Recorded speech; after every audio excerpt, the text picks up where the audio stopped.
Ko'pchilik chempionlikni medal bilan o'lchaydi. Men esa uni har kun qilinadigan mehnat bilan o'lchayman. Shu sababli imkon qadar birorta ham mashg'ulotni qoldirmaslikka harakat qilaman. Har safar zalga kirganimda bitta maqsad bo'ladi: kechagidan yaxshiroq bo'lish. Natija faqat mashg'ulotga emas, kun davomida qiladigan tanlovlarimizga ham bog'liq, ayniqsa ovqatlanishga.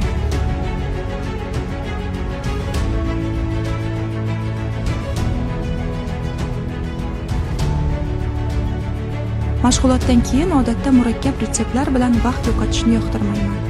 Muzlatkichimda doim vaqtni tejaydigan mahsulotlar bo'ladi. Bugun ham salat uchun tayyor pishirilgan tovuq filyesini oldim. Bir necha daqiqada yengil, mazali va oqsilga boy ovqat tayyor. Mashg'ulotdan keyin mana shunday yengil salat ayni muddao. Bugun ham o'zim uchun foydali kun bo'ldi. Har bir kichik odat yangi natijani yaratadi. Endi esa dam olish va yangi maqsadlar uchun kuch yig'ish vaqti. Vlogimni oxirigacha ko'rganingiz uchun rahmat.